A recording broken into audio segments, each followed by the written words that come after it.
Rehearsals are the heartbeat of your choir, but let's be honest, they can also be tricky. Some nights it feels electric, other nights it drags. Energy's low, people drift, cliques form, and before you know it, morale dips quietly. Today, we're talking about something every choir leader should care about: how to build a rehearsal culture that people actually want to come back to week after week after week. Welcome back to the Ambitious Choir. I'm Kev Jackson, and this episode is for choir leaders, musical directors and committee members who care about more than just hitting notes. It's about people, it's about culture, it's about designing a safe place where singers can feel engaged and proud of something bigger. Okay, let's talk about why culture matters more than you think. Let's start with a hard truth. Retention of choir members is more important than recruitment. You can spend hours and hours crafting the perfect recruitment post, auditioning enthusiastic singers if you audition, and boosting numbers, only to watch them quietly drift away because rehearsals feel uncomfortable, chaotic, or a bit cliquey. Culture's not fluff. It's not something you can ignore or assume will just happen. It's the single biggest factor in keeping your choir strong, happy, and ambitious. If you think about it, what keeps your most committed members coming back and feel welcomed and making progress or being part of a team that matters? All of these elements live in rehearsal culture. Not the concert, not the newsletter, the rehearsal. Okay, so let's look at what makes a healthy rehearsal culture. There are two sides to culture. There's a musical culture and an emotional culture. Musical culture. So that has clear expectations, structured warm-ups, purposeful sectionals, and attention to detail without creating fear. The emotional culture is about psychological safety.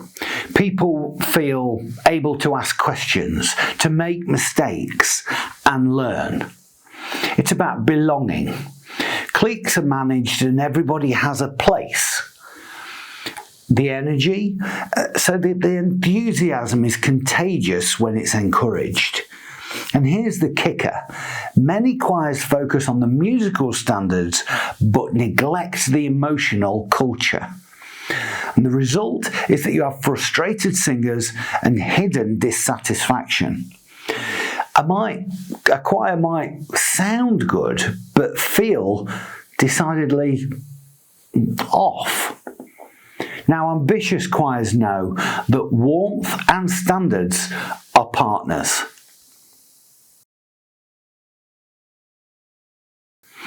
So part 3, in this part we're going to look at the 4 pillars of choir culture. So let's get practical.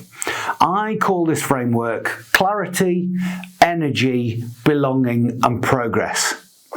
So number 1, clarity. So to ensure everybody knows the expectations around attendance and preparation, rehearsal behaviours and musical goals, and you're explicit about them. It's confusion that kills momentum. Number 2, energy. Okay, start strong, end strong. And by that I mean warm-ups, pacing and humour setting the tone. Now people feed off it and it is contagious. Ending the night with a banger energises people to come back the next week. Pillar number 3 is around belonging. So this is about making space for everyone, ensuring they feel comfortable, breaking up cliques gently. Now that and pairing newcomers with experienced singers to make them feel that they have a place in the choir. And finally, celebrating their contributions publicly. The fourth pillar is around progress. People want to feel that they are improving. So, highlight those small wins regularly. Recognise the effort as well as the performance. Some of these people are not the very best of singers, but if they've tried their very, very best, then you must call that out and tell them how great it was. And it's momentum that builds loyalty. Now, even applying just one of these pillars, if you do it consistently, will change how rehearsals feel and what members take away. So part 4 is around simple changes that you could try this very week. Okay, there are a few practical tweaks that you could try. So that's starting on time, every time, which signals respect and structure. Highlight the wins, even the small improvements, because that boosts morale. Rotating singers or seatings and pairings. Now, this is around about mixing sections or singers occasionally, and that helps to reduce the cliques, but it also teaches them to sing next to somebody that they probably wouldn't do normally. Now, micro introductions. This is a 30-second chat with a new member at the beginning of a choir. It allows them to feel that they belong, that they're important to the choir, and it allows you to create that new bond with every person that steps through the door. Okay, and the final one is to end on energy. You could try a rousing piece, a big chord, or a short, fun exercise that leaves everybody smiling as they walk out of the door to go back home. Now, none of these are huge changes, but they are noticeable and they compound week after week after week. So, the leadership mindset behind the culture. So, culture reflects the leadership. If you tolerate small problems, so late arrivals, side chatter, disengagement, culture slips.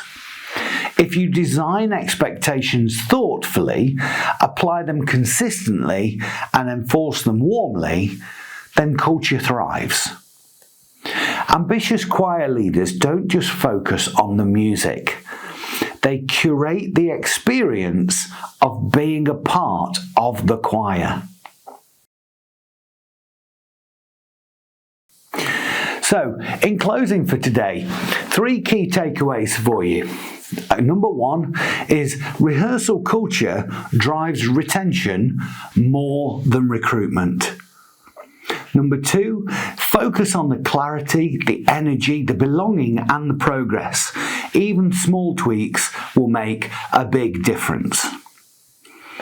And number 3, being ambitious isn't just about performance. It's about creating a place that people want to be every single week.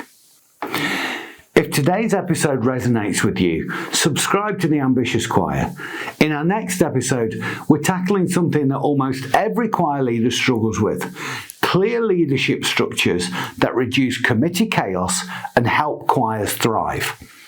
Until then, lead clearly, expect kindly, and don't be afraid to be too ambitious.